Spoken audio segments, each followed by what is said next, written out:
Hello students, आज हम लोग करें आईएसआई 2010 के पेपर को। सबसे पहले देर आर 8 बॉल्स जिनका नंबर 1 to 8 है एंड 8 बॉक्सेस जिनका नंबर 1 to 8 है। हमें ढूंढना है ऐसे नंबर ऑफ पॉसिबिलिटीज जिसमें 4 बॉल्स अपने करस्पॉन्डिंग बॉक्सेस में जाएं और बाकी न जाएं। इस तरह के क्वेश्चंस आपने देखे होंगे रीअरेंजमेंट के एग्जाम्पल्स में, जहां पर आपको दिए रहते हैं 5 पोस्ट कार्ड्स और 5 एड्रेसेस। ऐसे डिलीवर करना होता है such that no post card goes to the correct address, या फिर 5 gentleman are attending a meeting, they hang their umbrellas on a stand and while returning none of them take their own umbrella. तो इस तरह के questions में हमें क्या करना है, सबसे पहले देखो 4 balls go into their corresponding boxes. तो हम लोग सबसे पहले 8 में से उन 4 बॉल्स को चुन लेते हैं जो सही बॉक्स में जा रहे हैं। सारे बॉल्स डिफरेंट है क्योंकि उनपे नंबर लगा हुआ है, ठीक है।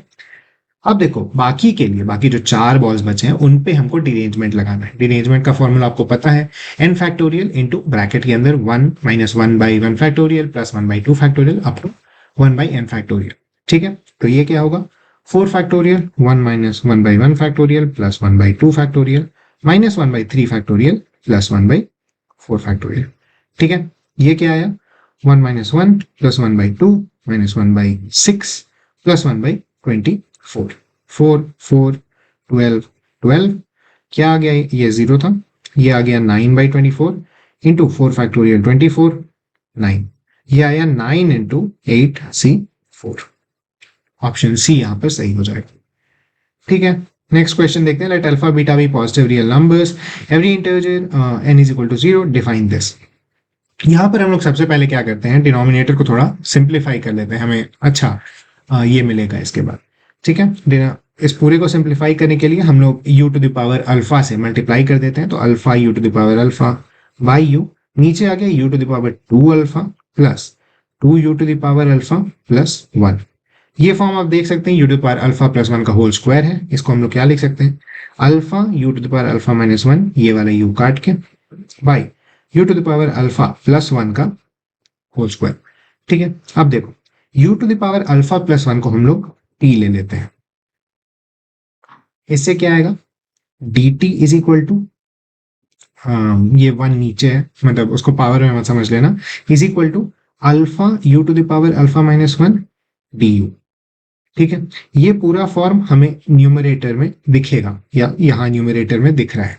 तो हम लोग क्या करेंगे, ऊपर लिखेंगे dt, नीचे लिखेंगे t स्क्वायर और इसको इंटीग्रेट करेंगे। ये आएगा -1/t यानी -1/u to the power alpha plus 1। ठीक है, इतना हमारा आ गया। ये क्या आ रहा है, 1/1 plus u to the power alpha, कहां से कहां, बीटा से n तक। ओके, ये क्या आया, 1, सॉरी माइनस बी था नहीं, ठीक है, -1/1 plus beta to the power alpha plus 1, sorry यहाँ -1/1 plus n to the power alpha.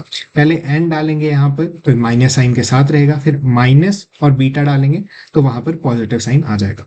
अब देखो n हमें दिया हुआ है टेंडिंग टू इन्फिनिटी है, यानी ये जो टर्म है ये इन्फिनिटी चला जाएगा, तो ये पूरा टर्म इन्फिनिटी चला जाएगा, तो ये पूरा टर्म 0 की तरफ टेंड कर जाएगा। हमारे पास बस बचेगा ये, यानी 1/1 plus beta to the power alpha. Option A यहाँ पर आ गया हमारे पास। Let f R2 R square be function given by this and mn be fixed positive integer. Suppose f is 1 1 then what? अब देखो अज्यूम करके चलते हैं, हमारे पास x a है और नेगेटिव a है। लेट्स से कोई दो इंटीजर्स हैं a और नेगेटिव है, ठीक है, या इवन इंटीजर्स नहीं है, चलो फ्रैक्शन रियल नंबर है कोई। अब देखो अगर हमारे पास a है तो fx क्या आएगा, a to the power m a to the power n। Okay, negative a के लिए आएगा -a to the power m minus a to the power n। अब अगर m और n दोनों इवन आ गए तो हमारा ये वैल्यू और ये वैल्यू सेम आ जाएगा, हेंस 1 1 नहीं रहेगा फंक्शन। तो बोथ नाइदर वाला केस कैंसिल हो गया, नाइदर कैन बी ऑड मतलब both even, this is not true. अगर इन लोग दोनों में से कोई एक भी ऑड हो जाता है, मान लो n ऑड है, तो ये दोनों पॉइंट्स अलग अलग हो जाएंगे, क्योंकि हमारे पास यहाँ r स्क्वायर में है ये इसका जो रेंज है, इसीलिए हमें मिलता है कि अगर दोनों में से कोई एक भी ऑड हो जाए तो हमारे दोनों पॉइंट्स अलग हैं और इसीलिए वो 1 1 वहां पर हो जाएगा। इसीलिए एटलीस्ट अगर दोनों में से एक ऑड है तो ये 1 1 फंक्शन कहलाएगा। ठीक है, next limit x tends to 2 e to power x square minus e to power 2x by x minus 2 e to power 2x। ठीक है, यहाँ पर हम लोग e to the power, एक मिनट मैं लिखिए देता हूँ, x square minus e to power 2x by x minus 2 e to the power 2x है। x टेंडिंग टू 2 है तो हो क्या रहा है यहाँ पर 2 का स्क्वायर ऊपर 4 होगा, यहाँ भी 4 आ जाएगा, यानी ऊपर न्यूमरेटर में 0 आ रहा है, डिनोमिनेटर में 0 आ तो 0/0 फॉर्म है। इसको हम लोग कैसे लिख सकते हैं, e to the power x square minus 2x minus 1, हमने e to the power x से ऊपर और नीचे डिवाइड कर दिया, डिवाइडेड बाई x माइनस, अभी भी ये 0/0 फॉर्म है। अगर लिमिट यहाँ पे डालेंगे, सेम ही चीज हमने फिर से लिखा है। अब हम लोग इस पे एल ऑपिताल लगा देते हैं। ऊपर क्या आएगा, x square minus sorry e to the power x square minus 2x into 2x minus 2, और नीचे देखो डिनोमिनेटर को अगर हम लोग डिफरेंशिएट करेंगे तो सिर्फ 1 बचेगा इस x का। ठीक है, बाकी सब कुछ खत्म हो गया। अब हम लोग यहाँ पर हाँ, अब हम लोग यहाँ पर x की वैल्यू 2 पुट कर सकते हैं, क्योंकि डिनोमिनेटर में 1 आ गया तो कोई दिक्कत नहीं है। e to the power 4 minus 4 यानी 0, ये 1 हो गया, इंटू 2 इंटू 2 माइनस 2 यानी 2। हमारा आंसर आ गया C2। नेक्स्ट क्वेश्चन पे हम लोग बढ़ते हैं। A circle is inscribed in a triangle with sides this. Radius of circle in centimeter is। Simple सा क्वेश्चन है, हमें पता है। अगर हमारे सबसे पहली चीज तो ये देखो 15 और 8 दोनों के स्क्वायर्स को ऐड करो, 15 का स्क्वायर 225, 8 का स्क्वायर 64, दोनों को ऐड करोगे 289 आता है जो 17 का स्क्वायर है। तो बेसिकली ये एक राइट एंगल ट्राइंगल है।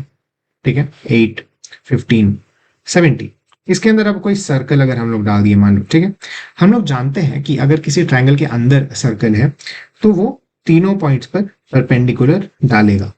ठीक है, उसके जो रेडियस होंगे, वो जो टच करे होगा, वो तीनों पॉइंट पर परपेंडिकुलर होगा। हेंस हम लोग क्या आप निकाल सकते हैं, इसमें इस ट्राइंगल का एरिया हम लोग आर के टर्म्स में इसको ऐसे डिवाइड कर दो, ट्राइंगल को 3 हिस्सों में रुको। ठीक है, आर के टर्म्स में इस ट्राइंगल प्लस इस ट्राइंगल प्लस इस ट्राइंगल का area would be equal to इस इंटायर ट्राइंगल का एरिया। ठीक है, अब देखो हाफ इंटू 8 इंटू 15, क्योंकि हमारा एक राइट एंगल ट्राइंगल है, is equal to half into r into 8 plus 15 plus 70। ये हमारा आंसर हो जाएगा। ये कितना आ रहा है, रुक जाओ, 8 इंटू 15 डिवाइडेड बाई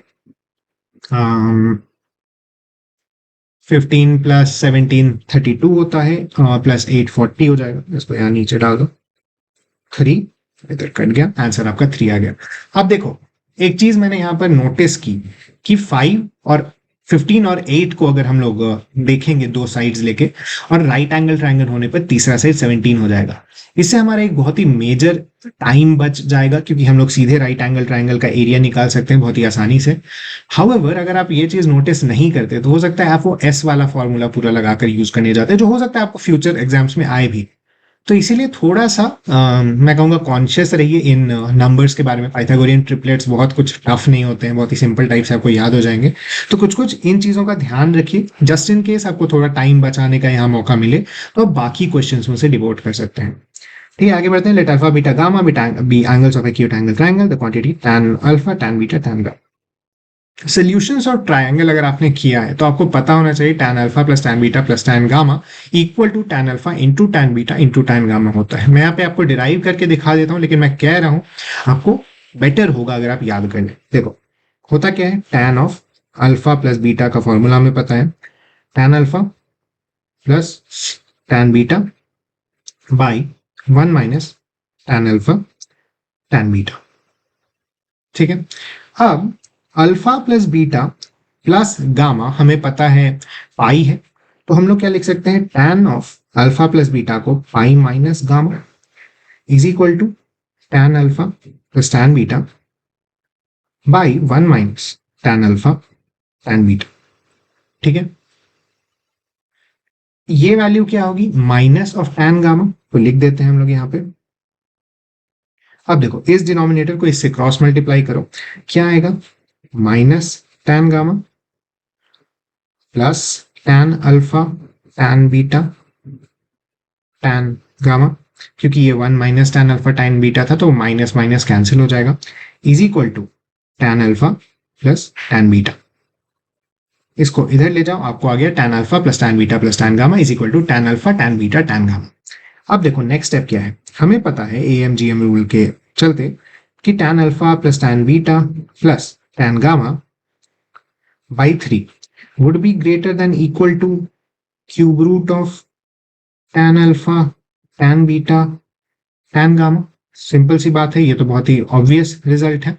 ठीक है, इसको अब हम लोग रिप्लेस करते हैं tan alpha tan beta tan gamma से, और इसको डिनोमिनेटर में ले आते हैं और इसको न्यूमरेटर में उस तरफ क्रॉस मल्टीप्लाई करके ये क्या आएगा, tan alpha tan beta tan gamma whole power 2/3, क्योंकि यहाँ पे 1 है, यहाँ पे 1/3 है, 1 माइनस 1/3 2/3 होगा, is greater than equal to 3। इसको यहां ले जाओ, इज ग्रेटर देन इक्वल, ठीक है रुको मैं थोड़ा क्लियर कर देता हूं, tan alpha tan beta tan gamma is greater than equal to 3 to the power 3/2। ठीक है, आंसर हो गया is greater than 3 to the power 3/2।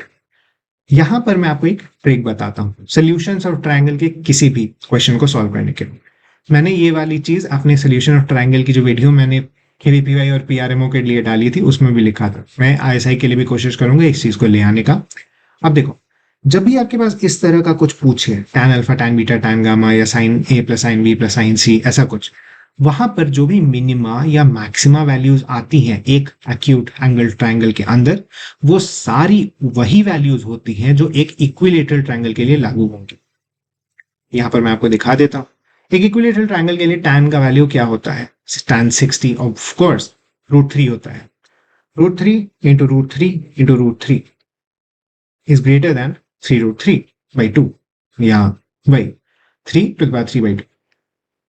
इस तरह से अगर आप थोड़ा सा इस चीज को याद रखोगे, एसओटी एक ऐसा चैप्टर है जो बेसिकली आपके लिए फ्री मार्क्स है। अगर आ गया ISI के अंदर, आपको बस कुछ रिजल्ट्स ध्यान में रखने हैं, कुछ चीजें जो कि मैंने वो पाइथागोरियन ट्रिपलेट वाली भी चीज बताई, या फिर यहाँ पर भी अगर आपको याद हो tan alpha plus tan beta plus tan gamma equal होता है tan alpha tan beta tan gamma के, तो वहां पर आपको काफी ज्यादा मदद मिल जाएगी। ऐसा सिमिलर रिलेशन cot A/2 के लिए भी एग्जिस्ट करता है, cot A/2 plus cot B/2 plus cot C/2 equal होता है cot A/2 cot B/2 cot C/2 के। वो चीज भी आप डिराइव कर सकते हैं काफी आसानी से। नेक्स्ट क्वेश्चन में हमें दिया हुआ है mod of x sin x plus mod of x minus pi cos x, x is belongs to r के लिए डिफरेंशिएबल है या नहीं अलग अलग पॉइंट्स पर। तो हम लोग क्या करेंगे, बेसिकली मॉड को तोड़ देंगे। ठीक है, तो देखो when x is less than or equal to 0 तब मॉड की वैल्यू क्या होगी, minus x sin x plus minus of x minus pi cos x। ठीक है, क्योंकि ये वाला टर्म भी नेगेटिव रहेगा, क्योंकि x भी लेस देन जीरो है और उसमें एक पॉजिटिव टर्म हम लोग सब्ट्रैक्ट कर रहे हैं। ठीक है, नेक्स्ट हम लोग देखते हैं अगर x 0 से पाई के बीच में है तो ये वाला टर्म तो पॉजिटिव आ जाएगा क्योंकि अभी ये 0 से बड़ा है, लेकिन इस वाले टर्म में अभी भी पाई से छोटा है क्योंकि x, तो हमें नेगेटिव वैल्यू देखने मिलेगी। नेक्स्ट होगा x is greater than pi, इस केस में दोनों पॉजिटिव हो जाएंगे। ठीक है, plus x minus pi cos x। Basically देखो, अब डिफरेंशिएबल है या नहीं चेक करने के लिए हम लोग एकदम ट्रेडिशनल लिमिट पर चले जाएंगे, LHL निकालेंगे, RHL निकालेंगे। अगर LHL इक्वल टू RHL है तो वहां पर डिफरेंशिएबल होगा, अगर RHL और LHL इक्वल नहीं है उस पॉइंट पर तो डिफरेंशिएबल नहीं होगा। ये मतलब थोड़ा लंबा कैलकुलेशन है, बेसिकली मैं यहाँ पर आपको दिखा देता हूँ मैंने करके रखा है। सबसे पहले हम लोग fx minus f0 by x minus 0 डाल रहे हैं। fx के लिए वैल्यू जैसा मैंने कहा ऊपर minus x sine x minus x minus pi cos x होगी। यहाँ पर देखिएगा f0 0 नहीं है तो थोड़ा ध्यान से, यहाँ पर ये वाला टर्म तो 0 हो जाएगा, लेकिन यहाँ पर minus of minus pi into 1 आ जाएगा, यानी प्लस पाई का वैल्यू आ जाएगा।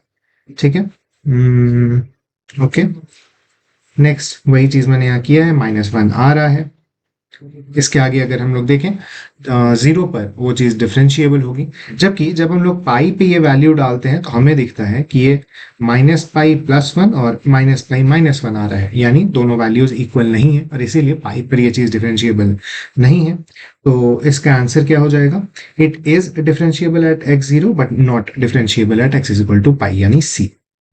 ठीक है, नेक्स्ट क्वेश्चन देखते हैं। Consider rectangular cardboard box of height 3, breadth 4, length 10, lizard on one corner, insect on the other। ठीक है, shortest path on the surface. ये वाले क्वेश्चंस काफी फेवरेट हैं आईएसआई के, तो थोड़े ध्यान में रखोगे।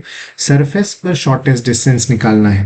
बेसिकली जब आपको अगर नॉर्मली हम लोग दे देते हैं, ऐसा एक क्वेश्चन भी है शायद एनसीईआरटी या कहीं तो, कि एक फ्लाई है जो कि one end of the mosquito net पर है और उसको दूसरे end of the mosquito net जाना है, तो कितना उसका शॉर्टेस्ट पाथ होगा, तो वहां पर तो आप सीधे बॉडी डायगोनल निकाल देते हैं। लेकिन यहां पर क्योंकि इसको सरफेस से जाकर पार होना है, तो हमें सरफेस पर शॉर्टेस्ट रूट देखना पड़ेगा। इस केस में हम लोग क्या कर सकते हैं कि ये जो साइड्स हैं, आप इमेजिन करने की कोशिश करिएगा, ये जो साइड्स हैं इनको हम इस तरह से बना सकते हैं। ठीक है, क्योंकि इसके अलावा तो कहीं से पार होगा नहीं, वो साइड ही से होकर जाना होगा कुछ ना कुछ करके।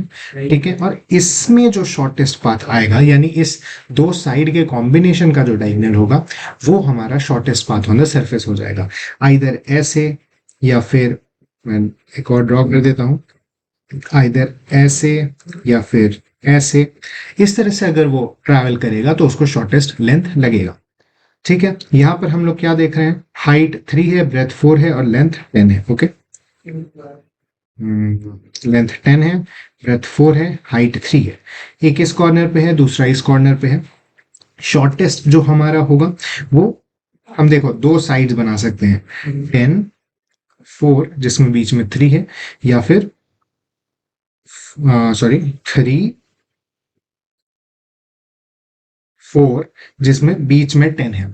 ये वाला साइड छोटा होगा एज कंपेयर टू दिस, क्योंकि यहाँ 14 और 3 का कॉम्बिनेशन लेना है और यहाँ पर 10 और 7 का कॉम्बिनेशन लेना है। ये चीज आप मतलब बेसिकली चेक भी एक बार कर सकते हो। ठीक है, तो शॉर्टेस्ट डिस्टेंस ये हो जाएगा उस दोनों पॉइंट के बीच में, यानी √10² + 7², ऑप्शन बी। ठीक है, ऐसे और भी क्वेश्चंस हम लोग देखेंगे, जैसे हम लोग बाकी पेपर सॉल्व करेंगे आईएसआई के, सिमिलर टाइप से उसे सॉल्व किया जाता है। Aeroplane P moving in air along straight line which passes through the point P1 P2 makes an angle alpha। Okay, वो position of observer है। When the plane is at position P1 angle of elevation is 30, P2 पे angle of elevation is 60। Okay, moreover the distance then alpha is equal to what? यहाँ पर बहुत ही helpful होगा अगर आपको solutions और triangles के चैप्टर के बारे में थोड़ी नॉलेज है। बेसिकली देखो क्या है, ये 30 है, ये 60 है, तो ये 120 हो जाएगा। इसके बेसिस पर ये एंगल हम लोग क्या लिख सकते हैं? 120 + अल्फा। ठीक है, अब देखो ये 120 + अल्फा है, ये 30 है, तो ये एंगल क्या हो जाएगा? 180 - 30 - 120 + अल्फा। ठीक है, ये बेसिकली हो गया 30 - अल्फा। अब मुझे उम्मीद है कि आपको पता होगा साइन रूल क्या होता है। तो देखो OP1 by sin P2 angle P2 is equal to OP2 by sine of angle P1, यानी ट्राइंगल के ऑपोजिट एंगल के ऑपोजिट जो साइड है उसका लेंथ डिवाइडेड बाय एंगल का साइन इक्वल होता है तीनों का। ठीक है, यहां पर देखो हमें क्या दिया हुआ है। ठीक है, ये चीज आपने देख लिया। OP1 की वैल्यू हमें क्या दी हुई है? 1000। एंगल P2 हमें है sine of 1000, sine of 120 + alpha is equal to OP2 की वैल्यू हमें दी हुई है 500/3 और यहाँ का साइन है 30 - अल्फा। ओके, ठीक है, यहाँ से 2 गया, इधर 6 ले आओ। बेसिकली हमें मिल रहा है 6 sin 30 - alpha is equal to sine of 120 + alpha. ठीक है, बेसिक कैलकुलेशन है, आपको पता होगा साइन ऑफ अल्फा + बीटा क्या होता है, तो plus cos alpha sign beta. Similarly sine alpha - beta हो जाता है sine alpha sign beta cos alpha minus cos beta sine alpha. ठीक है, वही चीज मैंने यहाँ पर की है, जैसा आप देख सकते हैं। लास्टली आपको कुछ कैलकुलेशंस करने होंगे, थोड़ा रीअरेंजमेंट करना होगा। फाइनल आंसर आपका आ रहा है tan alpha is equal to 6 minus root 3 by 6 root 3 minus 1। आपसे वही अल्फा का एंगल पूछा है और tan इनवर्स के टर्म्स में, तो आप उसे यहाँ से शो कर सकते हैं, क्योंकि एक तरफ आपके साइन अल्फा आ रहा है, दूसरी तरफ cos alpha. Next, sum of all positive divisors of 1000 is. ठीक है, मुझे उम्मीद है आपको सम ऑफ डिवाइसेस का फॉर्मूला याद होगा यहाँ पर, क्योंकि थोड़ा हेल्पफुल होगा। देखो, यहाँ पर हमें ऑल पॉजिटिव इवन डिवाइसेस पूछा है। हम लोग क्या कर सकते हैं, सम ऑफ ऑल डिवाइसेस निकाल लेते हैं, उसमें से सम ऑफ ऑड डिवाइसेस माइनस कर देंगे। ठीक है, 1000 को क्या लिख सकते हैं हम लोग, 2 cube into 5 cube. Sum of all divisors क्या होगा, 5 to the power 4 minus 1 by 5 minus 1 into 2 to the power 4 minus 1 by 2 minus 1। ठीक है, on the other hand sum of all odd divisors क्या होगा, 5 to the power 4 minus 1 by 5 minus 1। ठीक है, ये हमारे वैल्यूज आ गए। इसमें से इसको सब्ट्रैक्ट करना है, क्या आता है ये तो थोड़ा याद करने की कोशिश करते हैं। 3125 होता है 5 टू द पावर 4, तो हो जाएगा 3124 बाई 4 इंटू 15। ओ सॉरी, 625 होता है 5 टू द पावर 4, तो ये हो जाएगा sorry 624 by 4 into 15। Similarly minus 624 by 4 यहाँ पे आ जाएगा, तो बेसिकली हम लोग का 624 बाई 4 इंटू 14 आ रहा है, जो कि 2184 के बराबर होता है। आप कैलकुलेट करके देख सकते हो कैसे आ रहा है, सिंपल सी चीज है। नेक्स्ट क्वेश्चन है, the equation x square plus b by ax plus c by is equal to 0 has two real roots alpha beta, then the equation under the curve this between alpha and beta will be। ठीक है, area under the curve अगर हमें निकालना है तो हम basically integrate कर सकते हैं। तो इंटीग्रेशन ऑफ एफ एक्स क्या देगा हमें, x cube by 3 plus b by a x square by 2 plus c by a x. ठीक है, अगर हम लोग अल्फा और बीटा के बीच में देखें तो ये हमें देगा beta cube minus alpha cube by 3 plus b by a beta square minus alpha square by 2 plus c by a beta minus alpha.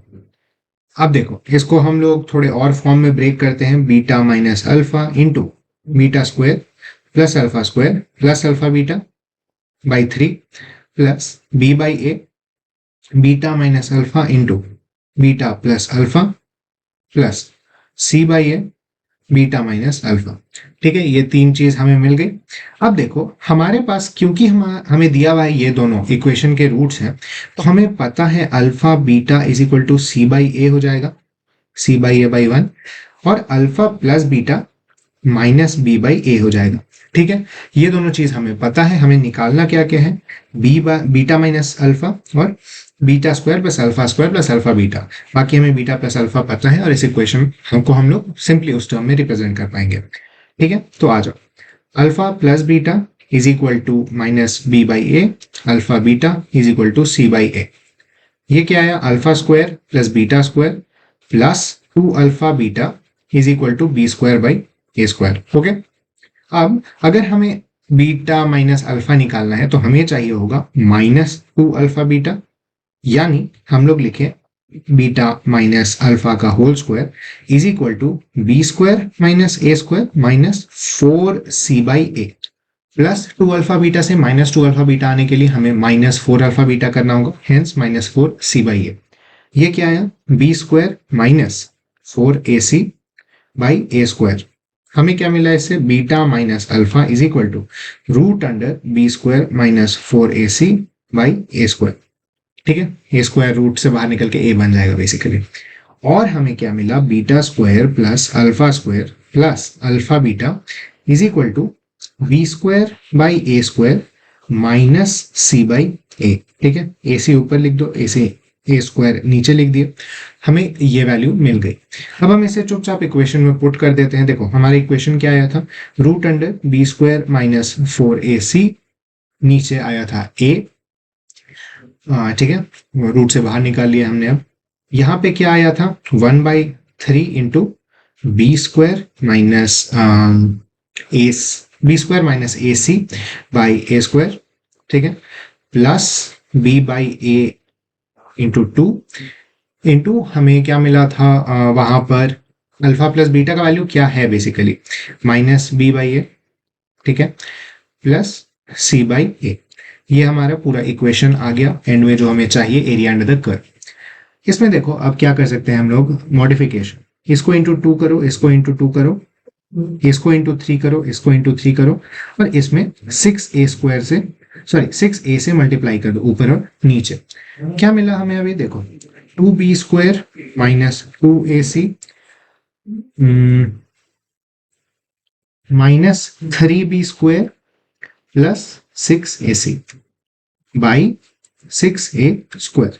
बाहर हमारे पास है ही ये चीज, root under b square minus 4ac by a का, ठीक है। अब देखो ऊपर क्या आ गया, 2b square minus 3b square, hence minus b square, minus 2ac काटे, ये बन गया 4ac।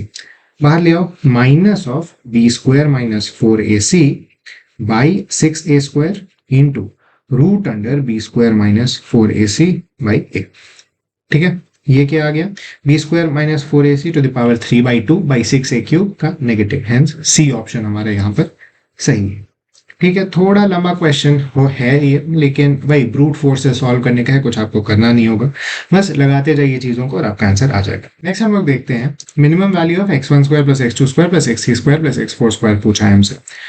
Subject to x1 plus x2 x3 x4 का वैल्यू a है और x1 minus x2 plus x3 minus x4 का वैल्यू b है। अब हम लोग इस दोनों इक्वेशन को ऐड कर दें अगर, तो हमें क्या मिलेगा, 2 into x1 plus x3 is equal to a plus b, ठीक है। इसको इधर ले जाते हैं। सिमिलरली x2 प्लस x4 हमें मिलेगा अगर दोनों को सब्ट्रैक्ट कर दें, a माइनस बी बाई 2, ठीक है। ये फैक्ट एस्टेब्लिश हो गया। अब देखो एक थ्योरम बोल दो, एक्सियम बोल दो, है कि अगर हमारे पास a plus a square plus b square by 2 है तो वो हमेशा a प्लस बी बाई 2 के होल स्क्वायर से बड़ा होगा, ठीक है। हम लोग ये चीज यहां पर लगा देंगे, hence x1 square plus x3 square by 2 will be greater than x1 plus x3 by 2 के होल स्क्वायर से, ठीक है।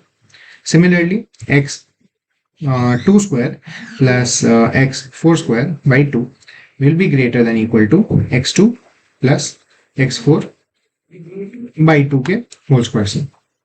क्या आएगा यहाँ पर, x1 plus x3 by 2, ये a प्लस बी बाई 4 का होल स्क्वायर हो जाएगा और ये a माइनस बी बाई 4 का होल स्क्वायर हो जाएगा, ठीक है। ऊपर क्या आ गया, a square plus b square plus 2ab by 16, दोनों को ऐड करें बेसिकली हम लोग, plus a square plus b square minus 2ab by 16, ये सॉरी ये और ये काट दो यहाँ से, ये क्या आया, 2 into a square plus b square by 16 will be less than equal to x1 sorry xi square, चलो एक बार में लिखते हैं, बाई 2 से, क्योंकि नीचे डिनोमिनेटर में 2 भी है। ये 2 कैंसिल करो, ये 2 कैंसिल करो, नीचे 4 कैंसिल करो, हमें क्या मिल जाएगा, a square plus b square by 4, hence हमारा आंसर यहाँ पर सी सॉरी a हो जाएगा, a square plus b square by 4, ना कि a plus b square by 4, ठीक है।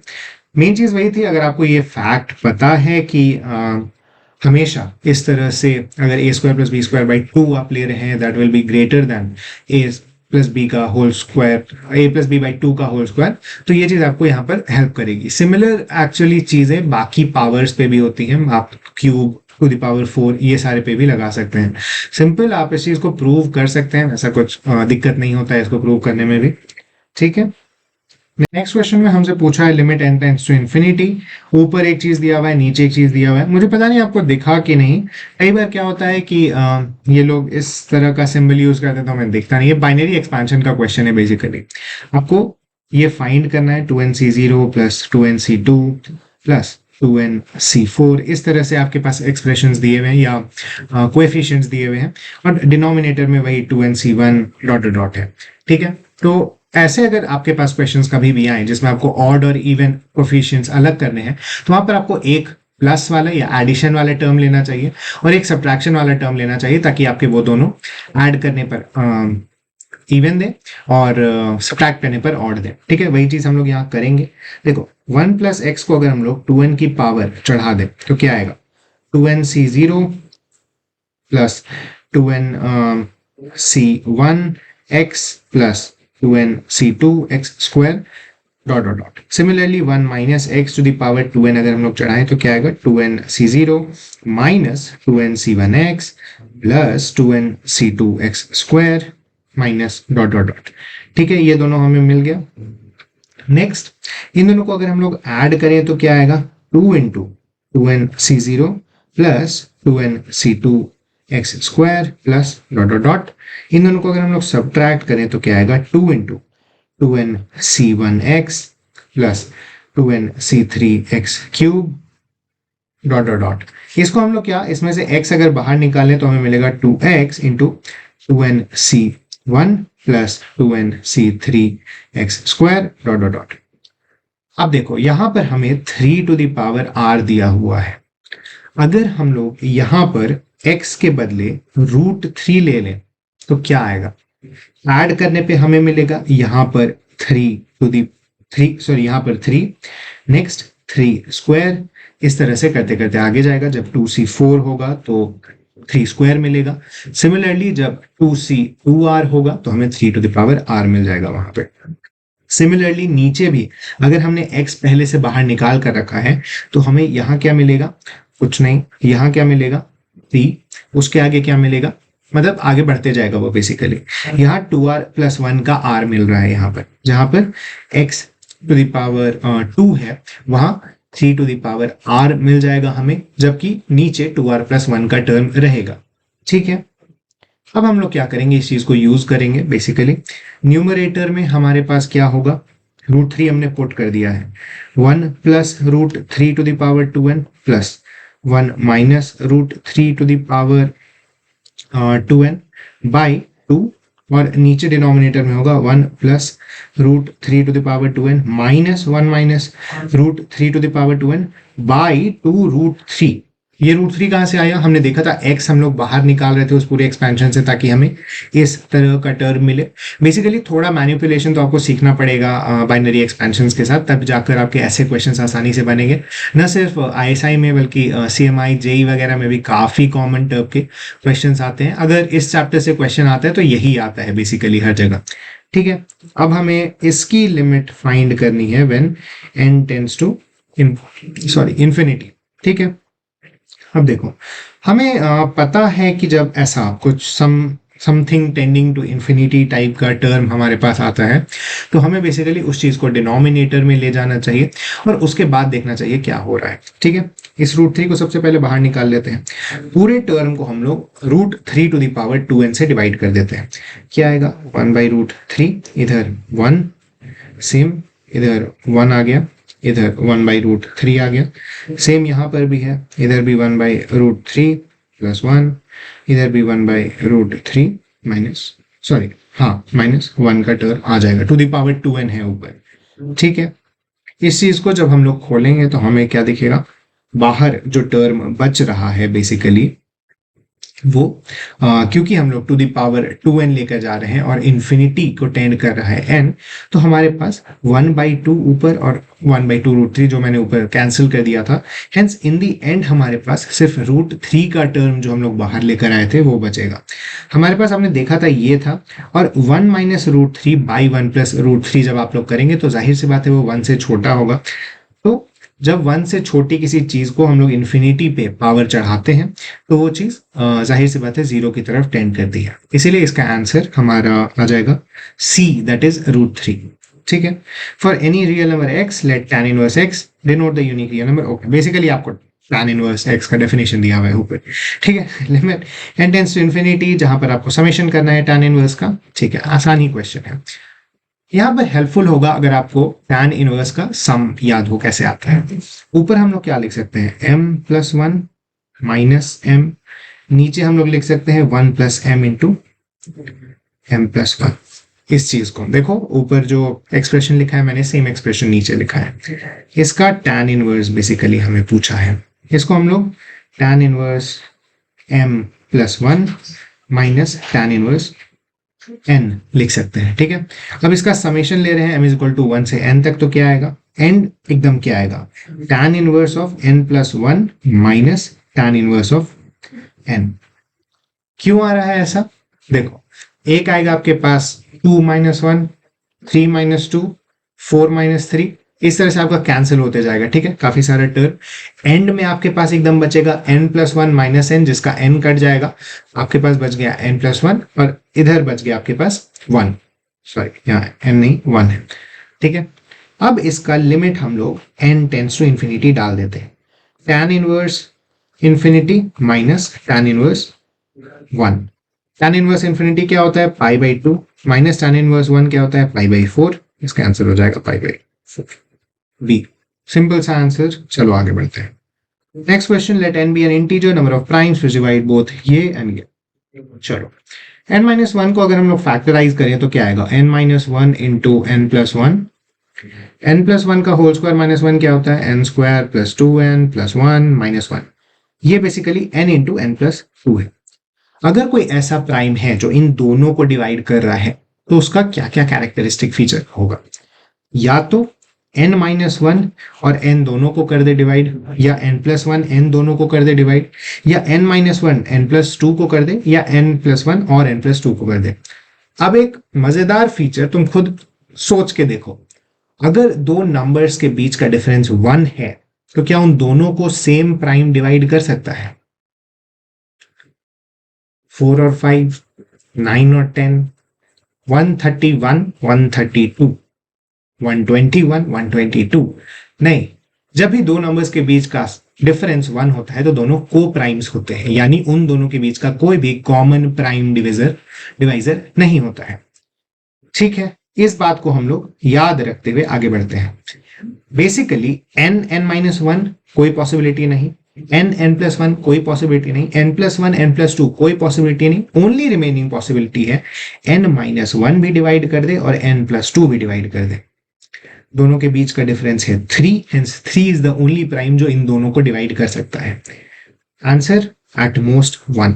अगर 3n माइनस वन को डिवाइड करेगा तो 3n प्लस टू को भी डिवाइड कर देगा। अगर 3n माइनस वन को डिवाइड नहीं करता है तो वो दोनों के कोई भी प्राइम फैक्टर्स नहीं होंगे कॉमन। ठीक है, इस तरह से सोच के इस क्वेश्चन को आगे बढ़ना है। नेक्स्ट क्वेश्चन हमें पूछ रहा है limit n tending to infinity, जहां पर समेशन दिया हुआ है 6n by 3n square minus r square का। अब देखो, जब भी ऐसा कुछ समेशन वगैरह का क्वेश्चन आए तो सबसे पहले उसे ब्रेक करने की कोशिश करो इनटू सम फ्रैक्शंस। यहां पर सिंपल ब्रेकिंग दिख रहा है 3n plus r into 3n minus r. अब देखो न्यूमरेटर क्या है, numerator is equal to 3n plus r plus 3n minus r. ठीक है, बीच में इसके डिवाइडिंग लाइन डाल दो। अब देखो, इसको अगर हम लोग लिखेंगे तो आएगा ये r is equal to 1 to n। ठीक है, लिमिट हम लोग ले ही लेते हैं, n का इन्फिनिटी काम आएगा 1 by 3n minus r plus 1 by 3n plus r. ठीक है, ये वैल्यू हमें मिल गया। अब हम लोग इसको रीराइट करते हैं, दोनों तरफ 1 बाई n से डिवाइड कर दो, न्यूमरेटर और डिनोमिनेटर दोनों को 1 बाई n से डिवाइड कर दो। क्या आएगा 3 minus r by n, 3 plus r by n. ठीक है, ऊपर हमने डिवाइड किया था उसको हम लोग बाहर ले लेते हैं अभी के लिए। अब क्या आपको पता है कि integration is basically summation over very small intervals? अगर ये बात आपको पता है तो आपको यहां दिख रहा होगा कि the intervals that we are taking r by n will become very small when n tends to infinity। यानी जब n इंफिनिटी जाएगा, ठीक है, तो r इज इक्वल टू 1 पर ये r बाई n का टर्म 0 जाएगा। Similarly r is equal to n पर ये r बाई n का टर्म 1 जाएगा। तो इस पूरे चीज को हम लोग क्या लिख सकते हैं? देखो, मैं यहां पर एक रिप्लेसमेंट करूंगा, मैं इसको बिना मिटाए करता हूं पहले, तब आपको शायद थोड़ा और क्लियरली दिखे। This is nothing but integration 0 to 1 by 3 minus x plus 1 by 3 plus x dx। dx कैसे आया? ये जो 1 बाई n हमारा बाहर है, आपको पता है this is the very small interval जिस पर समेशन हो रहा है। r into that small interval है वो, और ये 0 टू 1 का समेशन हमें देखने को मिल रहा है। इस चीज को मैं थोड़ा अब बेटर ढंग से लिखता हूं जब आपको ये दोनों के बीच में पैरेलल दिख गए होंगे। आप वीडियो पॉज करके 1 मिनट देख सकते हैं कैसे ये पैरेलल आया। नहीं तो ये बहुत कॉमन टेक्निक है, ऐसा कुछ नया नहीं है, एनसीईआरटी में भी है शायद ये चीज दी हुई, एक बार आप चेक करिएगा एकदम एंड में इंटीग्रेशन के। ठीक है, तो ये बेसिकली हमारे पास 0 to 1 है 3 minus x plus 3 plus x का। ओके, 3 माइनस एक्स का क्या होगा, minus ln 3 minus x, sorry 3 minus x plus ln 3 plus x. कहां से कहां तक, 0 से 1 तक। ठीक है, 1 डालते हैं पहले, माइनस ln 2 प्लस ln 3 नीचे वाले के लिए, plus ln 4 minus ln 3, ln 3 cut गया। ये बेसिकली ln 4 माइनस ln 2 है, यानी ln 4/2 है, यानी ln 2 है। यहाँ पर log 2 आपका आंसर हो जाएगा। ठीक है, ये आपका आंसर आ गया। बेसिकली आपको वही चीज यहाँ पर मैंने फिर से लिखी हुई है, या थोड़े अच्छे से लिखी हुई है ये चीज। r/n को अगर हम लोग x लेंगे तो 1/n हमारा dx आ जाएगा, n जब इंफिनिटी की तरफ टेंड करे। ठीक है, next, a person x standing at a point p on the flat plane starts walking. At each step, he walks exactly 1 foot in one of the direction north, south, east or west. Suppose after 6 steps, x comes back to the original position, then the number of distinct paths that x can take. ठीक है, यहां से शुरू हुआ, अलग अलग, ऐसे नहीं, अलग अलग डायरेक्शन में गया और लास्ट में अपने आप को वहीं पर पाया जहां पर उसने शुरू किया था। अब देखो, इसको हम लोग नंबर ऑफ वेज हमसे पूछा है बेसिकली, और हमें अलग अलग रास्ता, अलग अलग डिसीजन उसका दिया हुआ है जो वो हर पॉइंट पर ले सकता है। इसको हम लोग बेसिकली एक पीएनसी के क्वेश्चन की तरह ट्रीट कर सकते हैं, जहां पर हमारे पास 6 ब्लैंक्स हैं, हर ब्लैंक में 4 चीजें भरी जा सकती हैं और एक स्पेसिफिक नंबर में भरी जा सकती है। He can either go 3 steps north, 3 steps south, और he can go 3 steps east, 3 steps west, or he can go 2 north, 2 south, 1 east, 1 west, or he can go 2 east, 2 west, 1 north, 1 south। Order अभी matter नहीं कर रहा है, ठीक है, हम लोग बस देख रहे हैं कि कौन कौन से वैल्यूज वो ले सकता है। ठीक है, या मुझे लगता है मैंने सारे केसेस यहां पर कवर कर लिए। ये है, हाँ ठीक है, तो बेसिकली या तो वो 2 नॉर्थ 2 साउथ 1 ईस्ट 1 वेस्ट जा सकता है, या फिर 2 ईस्ट 2 वेस्ट 1 नॉर्थ 1 साउथ जा सकता है, या फिर वो 3 नॉर्थ चला जाए 3 साउथ चला जाए 3 ईस्ट चला जाए 3 वेस्ट चला जाए, वो अपने ही पॉइंट पर खत्म करेगा। ठीक है, इस केस के लिए क्या होगा, 1 2 3 4 5 6 ब्लैंक्स है यहाँ पर, तो basically 6 factorial by 3 factorial 3 factorial, क्योंकि हमें सेम चीज यहां पर रीअरेंज करनी है। इस केस में 6 फैक्टोरियल बाई 2 फैक्टोरियल 2 फैक्टोरियल। ठीक है, इस तरह से हमारे पास टोटल नंबर ऑफ केसेस आ जाएंगे।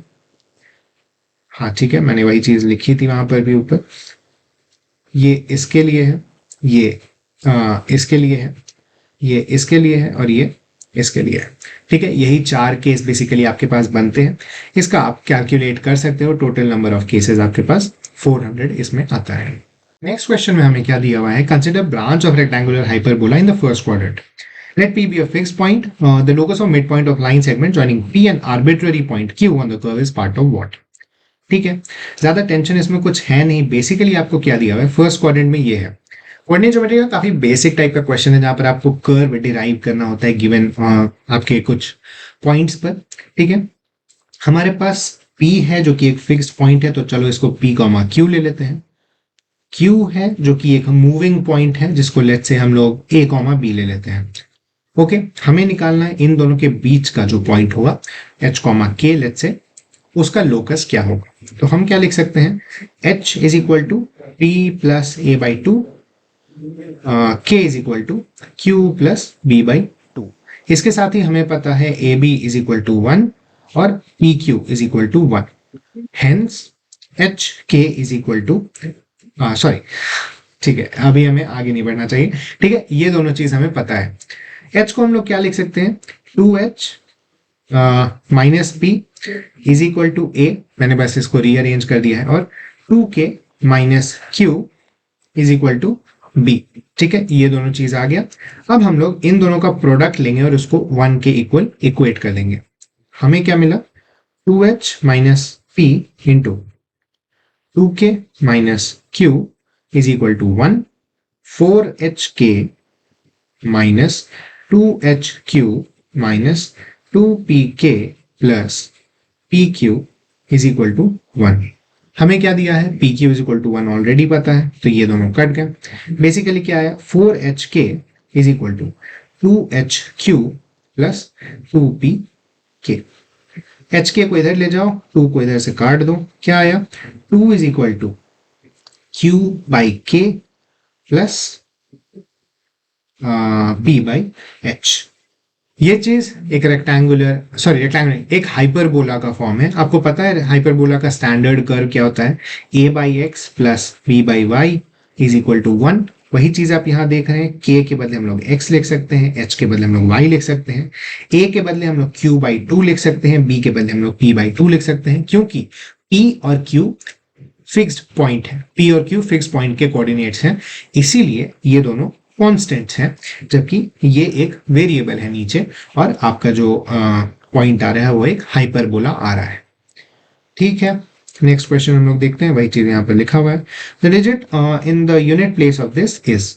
अगर आपने 2009 के सोल्यूशन वाली वीडियो देखी थी मेरी, तो उसमें मैंने बताया था कि जहां से आपका यूनिट डिजिट 0 आना शुरू हो जाए, उसके पॉइंट के पहले से आप इग्नोर, उस पॉइंट के पहले का आप बस ध्यान में रखिए और उसके बाद का आप इग्नोर कर दीजिए। बेसिकली हमें पता है 5 फैक्टोरियल के आगे सिर्फ 0 0 0 आने वाले हैं, तो उसका फर्क नहीं पड़ेगा। हम लोग 5 फैक्टोरियल तक इस चीज को देखते हैं। 1 factorial minus 2 factorial plus 3 factorial minus 4 factorial plus 5 factorial. क्या आएगा ये, 1 माइनस 2 प्लस 6 माइनस 24 प्लस 120। इसके आगे 720 वगैरह है, तो वो फर्क नहीं पड़ेगा अनलेस ये वाला चीज नेगेटिव आ जाए। क्या आ रहा है देखो,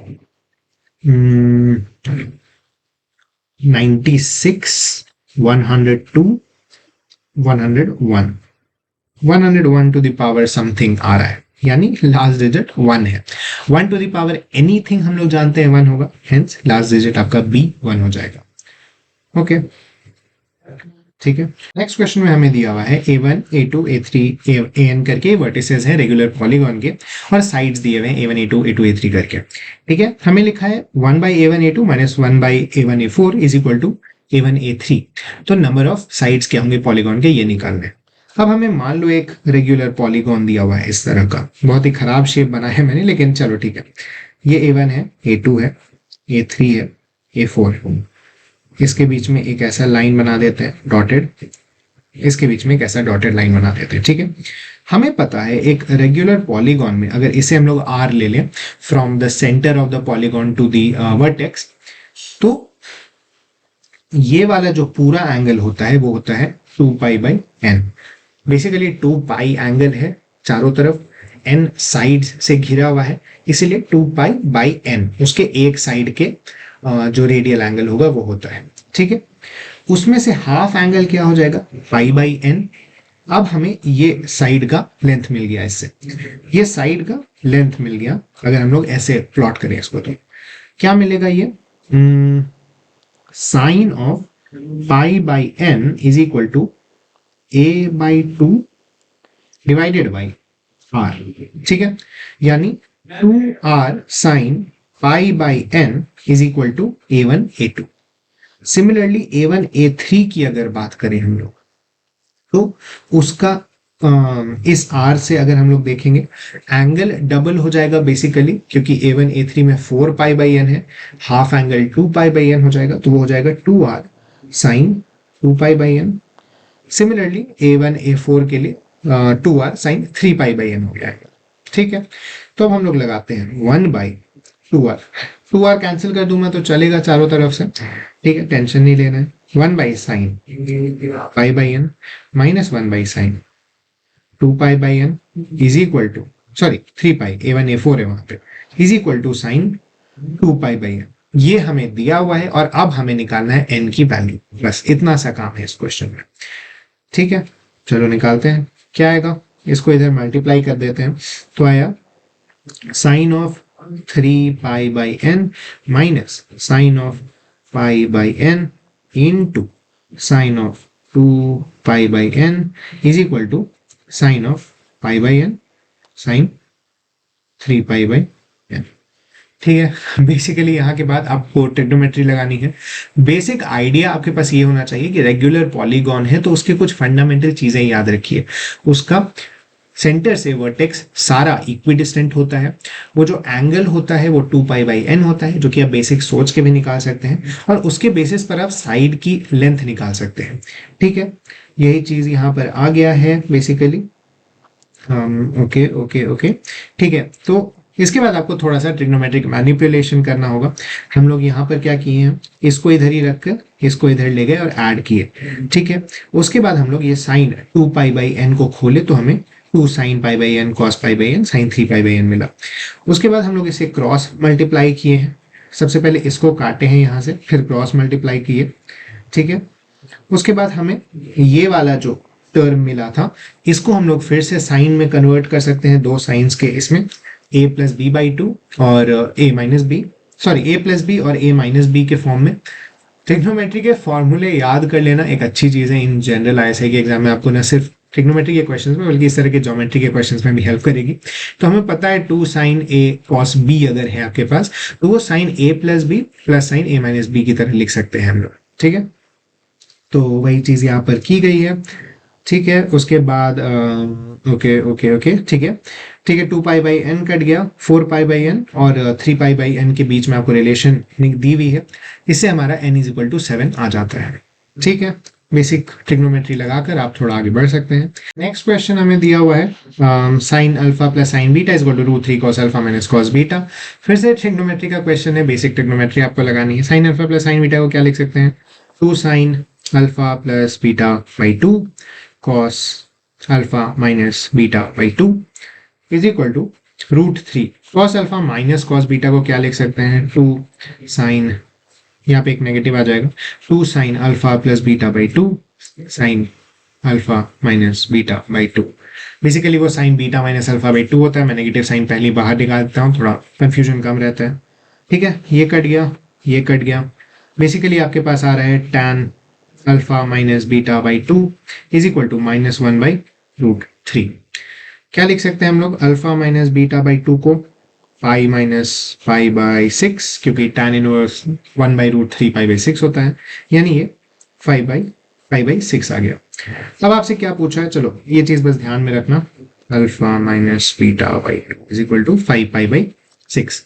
इसके बाद हम लोग क्या देख रहे हैं, sin 3α + sin 3β का सम किया हुआ है। This also is equal to sin 3 of α + β/2 cos 3 of α - β/2। Alpha - β/2 का वैल्यू है, यहाँ रिप्लेस कर दो cos 3 of 5π/6 टू 5π/2। हम जानते हैं एनी 2n + 1 π/2 का cos 0 होता है, इसीलिए इस पूरे टर्म का वैल्यू नेट 0 हो जाएगा। ऑप्शन ए यहाँ पर सही है। ठीक है, नेक्स्ट क्वेश्चन अगर हम लोग देखें, consider the function this then hx - 5 = 0 has what. Okay, hx - 5 कर लेते हैं।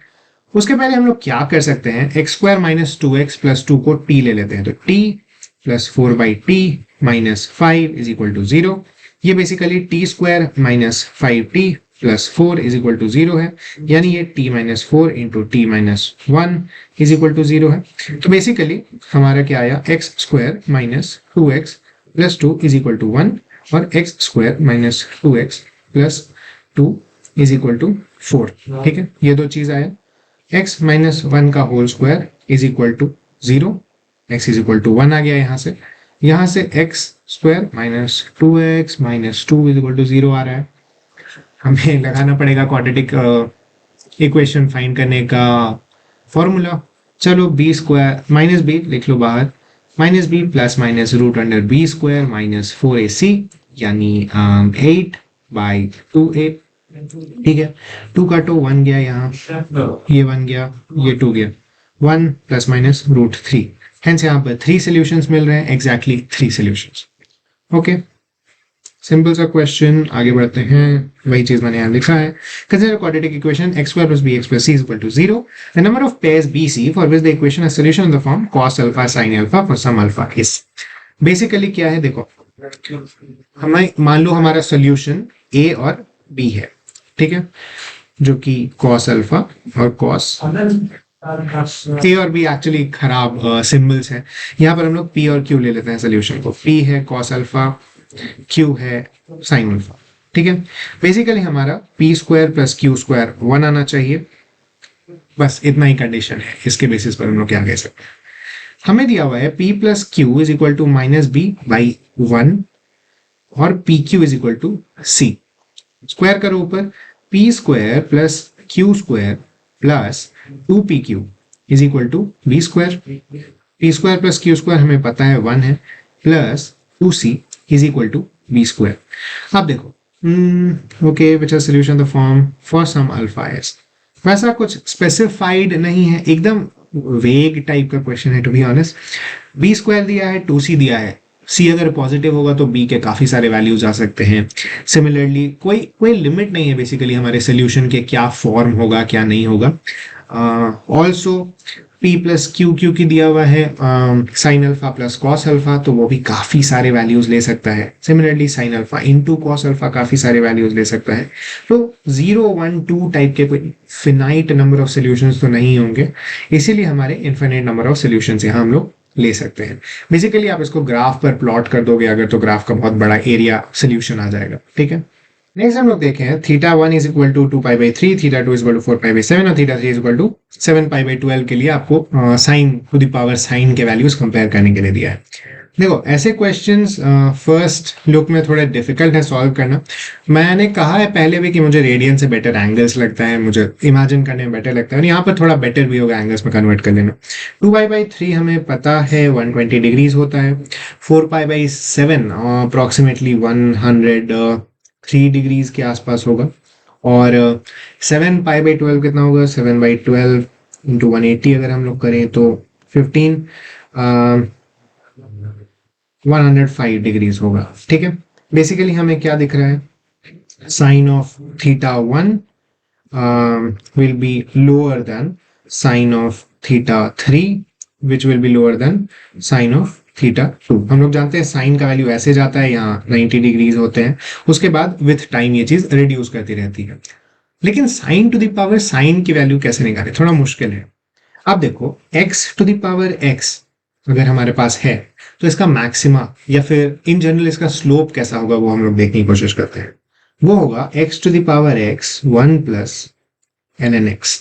ये डिफरेंशिएशन होता है basically x to power x का। अगर आपको पता है तो बेटा, नहीं तो डिफरेंशिएट किया जा सकता है, बहुत कुछ मुश्किल चीज नहीं है। जिस तरह से a to the power x का इंटीग्रेशन करते हैं ऑलमोस्ट सिमिलर ही है, ठीक है। तो यहाँ पर x टू पावर x का ये डिफरेंशिएशन आ गया। अब देखो, x हमारा पॉजिटिव है यहाँ पर क्योंकि वो साइन थीटा है, पॉजिटिव है, और यहां पर ये नेगेटिव तो है लेकिन 1 से बड़ा नहीं, ठीक है। 1/e के बड़ा है ये वैल्यू बेसिकली, मतलब, ठीक है। x के जितने भी वैल्यूज हैं साइन के इस रेंज के अंदर अप्रोक्सीमेटली आप वैल्यूज निकाल सकते हो। देखो 120 डिग्रीज पे क्या होगा साइन, √3/2, ये कितना आता है अप्रोक्सीमेटली 1.7/2 ले लो इसको, ठीक है। तो 0.85 है मान लो इसका वैल्यू, जबकि e की वैल्यू अगर हम लोग देखें तो 2.7 टाइप कुछ होता है। 1/e अगर हम लोग देखें तो 0.3 टाइप कुछ आएगा, 0.4 आ जाएगा। चलो एक गेस लिया हम लोग, तो ठीक है, ये फिर भी बड़ा है, और इसीलिए कभी भी 1 से बड़ी वैल्यू नहीं आएगी यहाँ पर। इसीलिए ये टर्म भी पॉजिटिव है, ये दोनों भी पॉजिटिव है। हेंस एज साइन थीटा का value increases, so does sine theta two the power sine theta. Hence हमारा सही ऑप्शन आ जाएगा theta 2 greater than theta 3 greater than theta 1। कौन सा ऑप्शन यहाँ पे सही है, थीटा 2 थीटा 3 थीटा 1, डी, ठीक है। मुझे उम्मीद है मैं सही किया था, हाँ, ठीक है। बेसिकली वही चीज, मुझे एंगल्स में डिग्रीज में प्रेजेंटेड वैल्यूज बेटर लगती हैं एज कंपेयर टू रेडियंस में, थोड़ा कंफ्यूजन हो जाता है। वैसे आप बेसिकली फ्रैक्शन को कंपेयर कर सकते हैं, यहाँ पर कुछ ज्यादा दिक्कत नहीं है, ठीक है। Consider following two curves then on 0 to 1 what. अब देखो, अगर ये दोनों कर्व्स को इंटरसेक्ट करना होगा तो क्या होगा, 1 - x⁴ is equal to √1 - x²। इधर स्क्वायर कर दो तो क्या आएगा, या फिर स्क्वायर मत करो, एक्चुअली क्या होगा, 1 + x² into 1 - x² is equal to √1 - x²। इसको हम लोग यहाँ कट कर देते हैं तो क्या आया, root under 1 minus x square is equal to 0। ठीक है, ये वैल्यू 0 होने के लिए क्या होगा, ये तो कभी 0 हो नहीं सकता, इसको 0 होने के लिए x को 1 होना पड़ेगा, लेकिन फिर उसमें ये वाला कैंसिलेशन वाला टर्म नहीं आएगा। Also 1 does not lie in this interval, hence इस इंटरवल के अंदर ये दोनों इंटरसेक्ट नहीं कर रहे हैं। ठीक है, तो सी ऑप्शन तो गया। अब अगर इंटरसेक्ट नहीं कर रहे तो आइदर C1 C2 के ऊपर लाई करेगा, C2 C1 के ऊपर लाई करेगा, तो नन ऑफ दिस वाला ऑप्शन हटा दो। अब हम लोग, क्योंकि हमें पता है दोनों इंटरसेक्ट नहीं कर रहे हैं, तो दोनों के जो कैरेक्टरिस्टिक्स होंगे कर्व के वो सेम होंगे, यानी कंपैरिजन ऑफ वैल्यूज। हम कोई भी एक वैल्यू बिठाकर चेक कर लेते हैं क्या आ रहा है। 0 और 1 है इंटरवल, तो 1/2 बिठा लेते हैं, 1 माइनस 1/2 टू द पावर 4, और यहाँ 1 माइनस 1/2 का होल स्क्वायर का रूट लेना है। ये आ गया 15/16, ये आ गया रूट 3/4। ठीक है, कंपैरिजन करने की जरूरत ही नहीं, ऑफ कोर्स 15/16 बड़ा होता है, अभी हमने रूट 3/2 का ऊपर वैल्यू देखा। ठीक है, hence C1 lies above C2, इसका आंसर हो जाएगा। नेक्स्ट क्वेश्चन में हमें करना है fx is a real valued function on R such that f is twice differentiable. Suppose f dash vanishes only at 0 and f double dash is everywhere negative. Define a new function h such that hx is equal to x minus a square minus fx where a is greater than 0. Then what? हमें h का minima maxima वगैरह ढूंढना है उसके बीच में। ठीक है, अब देखो सबसे पहली चीज h dash x क्या है, 2 into x minus a minus f dash x। ठीक है, और h डबल डैश x क्या है, 2 minus f double dash x। ठीक है, अब हमें पता है f double dash is everywhere negative, तो this term will be everywhere positive, क्योंकि ये नेगेटिव और नेगेटिव मिलके पॉजिटिव हो जाएगा, उसमें 2 ऐड कर दिए। ठीक है, अब देखो हमेशा डबल डैश x पॉजिटिव होने का क्या मतलब है कि अगर कोई h dash x is equal to 0 का पॉइंट मिला तो वो हमेशा मिनिमा होगा, क्योंकि स्लोप हमेशा negative to more positive change करेगा।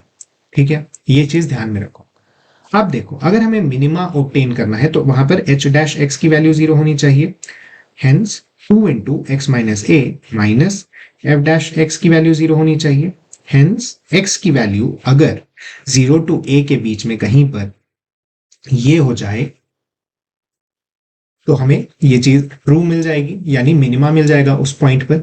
ठीक है, अब देखो हमें पता है f डैश x 0 पर 0 होता है और f डबल डैश x हमेशा नेगेटिव है, यानी कुछ इस तरह का ग्राफ होगा, स्लोप हमेशा नेगेटिव है इसका। ठीक है, हेंस 0 से a के बीच में ये हमेशा नेगेटिव दिख रहा है, ये नेगेटिव हो जाएगा तो हमेशा हमें x a से 0 के बीच में मिलेगा। ठीक है, इसीलिए इसका आंसर a हो जाएगा। अब देखो इसको समझने की कोशिश करो। सबसे पहले हमने ये देखा कि h डबल डैश x हमेशा पॉजिटिव है। इस क्वेश्चन में अगर हमें कोई भी पॉजिटिव या नेगेटिव कोई भी मिनिमा या मैक्सिमा मिलने वाला होगा तो वो सिर्फ मिनिमा हो सकता है, क्योंकि ये हमेशा मोर पॉजिटिव की तरफ टेंड कर रहे हैं इसका स्लोप। ठीक है, अब हम लोग मिनिमा ढूंढने की कोशिश करते हैं। मिनिमा ढूंढने के लिए h डैश x को 0 होना होगा, वो h डैश x अगर 0 हुआ तो x की value a plus F dash x by 2 के बराबर होगी। अगर ये 0 से a के बीच में है तो एफ डैश एक्स बाई 2 को भी नेगेटिव होना पड़ेगा, तब जाकर वो a से छोटा होगा। अब हम लोग देखिए कि f डैश x 0 पे 0 है और f डबल डैश x हमेशा नेगेटिव है, यानी 0 के आगे आने पर हमें ये वैल्यू नेगेटिव मिल जाएगी। इसीलिए 0 से a के बीच में f डैश x नेगेटिव होगा और x की वैल्यू जो कि a plus F dash x by 2 थी वो a से छोटी हो जाएगी और 0 से बड़ी, यहां पर क्योंकि हम लोग a इज ग्रेटर देन 0 का केस ले रहे हैं, इसीलिए हमें a ऑप्शन यहां पर सही मिलता है। ठीक है, नेक्स्ट क्वेश्चन हम लोग देखते हैं। Consider triangle with vertices this. Let triangle denote the region enclosed by the above triangle. ठीक है, consider the function जो कि उस region से R पे लाई कर रहा है, defined by this. Then the range of f is in the interval. हमें क्या मिलेगा यहाँ पर? ठीक है, हमें क्या मिलेगा यहाँ पर? हम लोग क्या कर सकते हैं एक्चुअली, इस 3 पॉइंट को यहाँ पर प्लॉट कर दो। 1 2 है, फिर -5 और -1 है कहीं यहाँ पर, फिर 3, -2 है। ठीक है, यहां कहीं पे इस रीजन के अंदर से हमें r पर एक फंक्शन डिफाइन करना है, ठीक है, जो कि ये वैल्यू होल्ड करता है mod of 10x minus 3y। अब हमें f का रेंज निकालना है, यानी r का ये जो रीजन है वो कहां से कहां तक लाई करेगा ये निकालना है, ठीक है। हम लोग सबसे पहले 1 और 2 डालकर देखते हैं। इसका आइडियल वे क्या होता है कि आप ऐसा पॉइंट निकालने की कोशिश करिए पूरे ट्रायंगल के अंदर जहां पर ये नेगेटिव को टेंड करने की पॉसिबिलिटी सबसे ज्यादा रखता है। x पर क्योंकि 10 है और 3y y पर क्योंकि 3 है, तो हम लोग उम्मीद करके चल सकते हैं कि जहां पर भी x मैक्सिमाइज होगा और y मिनिमाइज होगा वहां पर ये मैक्सिमम वैल्यू दिखाएगा, ठीक है। हम लोग डालकर देखते हैं 1 और 2 पर क्या होगा, ये 10 माइनस 6 यानी 14, 5, ठीक है। ओके, तो ये वाला डी ऑप्शन इससे कैंसिल हो गया एक्चुअली। 3 कॉमा माइनस 2 पर ये क्या होगा, 30 प्लस 6 यानी 36, ओके। उसके बाद माइनस 5 कॉमा माइनस 1 पर ये क्या होगा, 50 माइनस 50 प्लस 3 यानी 47, ओके। हमें क्या दिखा, इसका जो लोएस्ट वैल्यू है उसके बेसिस पर कि सॉरी 47 के बेसिस पर कि ये भी कैंसिल हो गया हाईएस्ट वैल्यू, ठीक है। अब हम लोग क्या कर सकते हैं, लोएस्ट वैल्यू फाइंड करने के लिए इसके अंदर 0,0 बैठा दो। 0,0 हम लोग देखे थे अभी ट्रायंगल के अंदर लाई कर रहा था, कुछ इस तरह का ट्रायंगल है उसके अंदर लाई कर रहा था, इसीलिए 4/47 वाला भी टर्म गलत हो जाएगा। इसका रेंज 0 to 47 है इसीलिए, ठीक है। इस तरह से आप ऑप्शन एलिमिनेट कर सकते हैं। अगर आपको थोड़ा और टफ क्वेश्चन देने की ये लोग कोशिश करेंगे तो क्या करेंगे कि आपका जो ट्रायंगल के एंड पॉइंट्स है वहां पर ये चीज नहीं आएगी, आपको हो सकता है उस रीजन के किसी और पॉइंट पर आए और आपको वो चीज थोड़ा ट्रेस करके देखना होगा, लेकिन लाइन पर ही कहीं ना कहीं वो चीज आने वाली, ठीक है। नेक्स्ट क्वेश्चन क्या है, for every positive integer n let this thing denote the integer closest to root n. Let ak is equal to n greater than 0 where it is equal to k, then the number of elements in A49 is, okay, integer closest to root n और A49 यानी 49 के close होना चाहिए वो चीज root n। अगर n या root n 48.5 से 49.5 तक रही तो हम लोग उसको कह सकते हैं इट इज क्लोजेस्ट टू 49, या मतलब जस्ट आफ्टर 48.5 से जस्ट बिफोर 49.5 तक। स्क्वायर कर दो इसका, स्क्वायर करना पड़ेगा एक्चुअली इसका, दोनों के स्क्वायर्स जो भी आएंगे यानी जो भी एंस आएंगे उन दोनों को सब्ट्रैक्ट करना और फिर देखना कि कितने नंबर्स उन दोनों के बीच में है, वही यहाँ पे नंबर ऑफ एलिमेंट्स हो जाएंगे इस सेट के अंदर, ठीक है। मैंने यहाँ पे स्क्वायर कैलकुलेशन किया था 2352.25 से 2450.25 आ रहा है इसमें, यानी 99 का डिफरेंस है, सॉरी 98 का डिफरेंस है, और उसके बाद हम लोग उसमें +1 करेंगे देखने के लिए तो वो चीज टोटल 98 आ जाएगी, ठीक है। हाँ, एक मिनट रुको, ठीक है। ये चीज जो हमें 2352.25 मिली है, हम लोग इसके नीचे नहीं जा सकते हैं, क्यों? क्योंकि इसके नीचे जाने पर हमें 48.4 समथिंग वाला मिलेगा, 495 मिल गया, 485 टाइप कुछ मिल गया, इसीलिए हमें इसके ऊपर का इंटीजर पिक करना होगा। हमें दिया हुआ है एन सिर्फ इंटीग्रल वैल्यूज ले सकता है, जबकि 2450.25 के ऊपर हम लोग नहीं जा सकते क्योंकि फिर वो 49.5354 टाइप के वैल्यूज होल्ड करने लगेगा और वो 50 से क्लोजर हो जाएगा। इसीलिए यहां पर हम लोग 2450 माइनस 2353 किए हैं और उसमें फिर +1 करके 98 लाए टोटल वैल्यू, ठीक है। नेक्स्ट क्वेश्चन में हमें पूछा है consider square ABCD inscribed in a circle of radius 1, a dash c dash दो पॉइंट्स हैं स्मॉलर AD और CD आर्क पर such that a dash a b c c dash एक पेंटागन है। हमसे पूछा है पेंटागन का एरिया स्क्वायर से बड़ा या छोटा होगा। देखो, एक अगर सर्कल है बेसिकली, उसके अंदर अगर हम लोग एक स्क्वायर डाल दें, सर्कल का रेडियस 1 और 1 है तो ये साइड स्क्वायर का √2 हो जाएगा, इसके कारण स्क्वायर का एरिया 2 है। हमसे पूछा है ये जो पेंटागन बन रहा है, लेट्स से ए है ये, सी है ये, सी डैश है ये, बी है ये, डी है ये और ए डैश है ये। हमसे पूछ रहा है ये जो पेंटागन बना है उसका एरिया स्क्वायर से बड़ा है या नहीं। अब देखो, ये चीज तो कॉमन है दोनों के अंदर, तो 1 तो फिक्स्ड है। इस एरिया का प्लस इस एरिया का प्लस इस एरिया का जब आप सम लोगे तो क्या वो इस एरिया का प्लस इस एरिया का सम से बड़ा है या नहीं, वो चीज आपको डिसाइड करनी है। ठीक है, सबसे पहली चीज यहां पर आप ये देखो, जब ए डैश और सी डैश दोनों डी पहुंच जाते तब इसका एरिया 2 होता, लेकिन हम लोग जैसे जैसे उससे दूर जाएंगे ये दोनों ट्राइंगल्स एक्सपैंड कर रहे हैं और ये जो बीच का छोटा ट्राइंगल है उतने बड़े स्पीड से या उतनी तेजी से एक्सपैंड नहीं कर रहा है, इसीलिए वो छोटा होगा एज कंपेयर टू इन दोनों के सम के। इसको आप रिगरसली प्रूव कर सकते हैं, मैंने यहाँ पर किया है। ठीक है, एक वैल्यू लेकर बीच का कोई, इसीलिए यहां पर क्या देखने को मिलेगा कि कभी कभी वो 2 के बराबर जा टेंड कर सकता है अगर वो एकदम क्लोज चला जाए, लेकिन जैसे जैसे वो दूर जाता है वैसे वैसे उसका एरिया बड़ा होते जाता है एज कंपेयर टू वो छोटा वाला, इसीलिए उसका जो एरिया है वो ग्रेटर देन 2 आएगा। मैंने यहाँ नन लिखा है यहाँ, लेकिन वो आंसर नहीं है। It can be greater then और इक्वल टू 2। ठीक है, चलो इसी के साथ ये पेपर सॉल्व हुआ। All the best, thank you.